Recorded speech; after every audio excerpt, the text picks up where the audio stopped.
Olá, sejam muito bem-vindos ao meu canal e hoje falaremos a respeito de Balaão.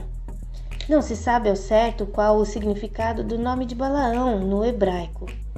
Talvez signifique devorador, porém alguns estudiosos dizem que significa estrangeiro. Balaão foi um adivinho pagão que vivia lá em Petor, uma cidade da Mesopotâmia. Mas quem foi Balaão? Sobre as atividades de Balaão, a Bíblia não diz muita coisa, mas se o rei Balaque sabia que esse homem existia, é porque a sua atividade e os seus conhecimentos tinham ido muito além das fronteiras de sua terra Petor. Sabemos, no entanto, que Balaão tinha o dom da profecia. Ele é, de modo geral, como um Sócrates, que, não conhecendo o verdadeiro Deus, falou sobre Deus melhor do que muitos que já o conhecem. Entretanto, Balaão seria ainda mais do que isso. Ele teria conhecimentos diretos de Deus e receberia de fato mensagens de sua parte. O que Balaão não sabia ou não queria saber era ficar fiel ao que Deus lhe falava, e Balaão acabava usando esse dom de profecia para misturar com as práticas pagãs, tornando assim um estranho personagem à luz dos ensinos da Bíblia Sagrada. Por meio dos poderes que realmente tinha de entrar em comunicação com Deus, de dizer e fazer coisas que os outros não podiam fazer, Balaão teria se tornado famoso, atingindo a sua fama nas regiões de Moabe. Pelas respostas que Balaão deu aos mensageiros do rei Balaque, compreende-se que ele desejava ser fiel a Deus, porque Balaão declarava que só faria o que Deus lhe ordenasse. E uma coisa é certa, o rei dos Moabitas queria que ele amaldiçoasse o povo de Deus e Balaão se prontificou a tentar, caso Deus permitisse que ele fizesse isso. Então, ergueu-se altares e mais altares para tentar arrancar uma decisão do próprio Deus. E cada vez ficava mais claro que era impossível amaldiçoar o povo a quem Deus decidia abençoar. Por fim, Balaão proferiu a maior de todas as suas profecias. Vê-lo-ei, mas não agora. Contemplá-lo-ei, mas não de perto. Uma estrela procederá de Jacó. De Israel subirá um cetro que ferirá os termos dos Moabitas e destruirá todos os filhos de Sete. Balaão foi contratado para amaldiçoar o povo de Israel, mas não pôde realizar essa tarefa. Mas a tentativa não estava de tudo perdida. Se não tivesse sido possível destruir aquele povo de Israel diretamente, Balaão conhecia um método indireto e infalível. Balaão aconselhou então o rei Balaque a fazer uma das festas religiosas ao seu deus Baal, em Peor, a qual Israel seria convidado.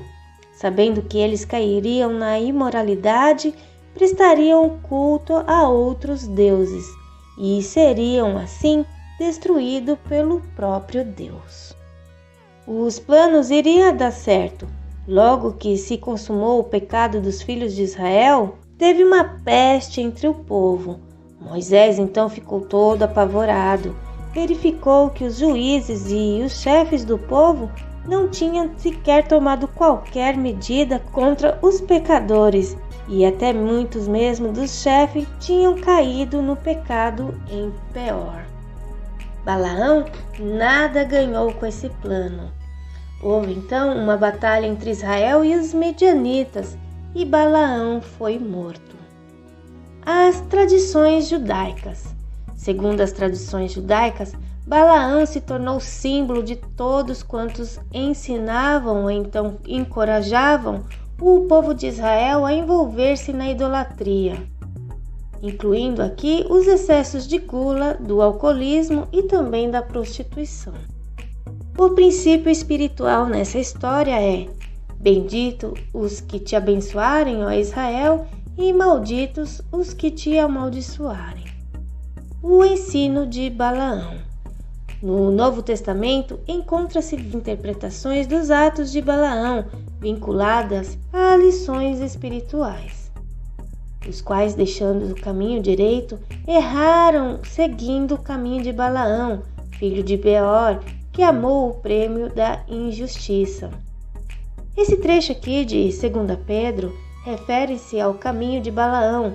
Trata-se da comercialização do dom profético ou, de maneira mais geral, o dinheiro ou outras vantagens materiais exageradas, adquiridos mediante a comercialização da religião. Muito atual.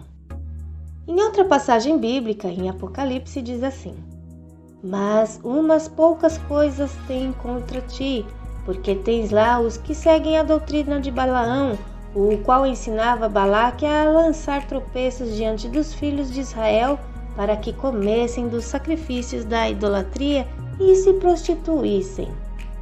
Então aqui é a menção da doutrina de Balaão, que é a corrupção das pessoas piedosas, levando elas a abandonarem a santidade e a se degradarem na imoralidade e no mundanismo. Aqui então pode ver que é possível corromper as pessoas que não podem ser amaldiçoadas. Na carta de Judas diz assim: ai deles, porque entraram no caminho de Caim e foram levados pelo engano do prêmio de Balaão e pereceram na contradição de Corá. Então aqui lemos sobre o erro de Balaão. Esse erro que Judas menciona é a suposição de que Deus deve amaldiçoar o seu povo quando o povo pratica o que é errado. Mas lembre-se, porque Deus julga, mas não amaldiçoa o seu povo. Por quê? Porque a missão de Cristo é proteger as almas das pessoas, mas não é por isso que essas pessoas escapam ao castigo quando ele é merecido. A mistura do bem com o mal. Então aqui vemos que a vida de Balaão nos sugere ainda uma outra lição.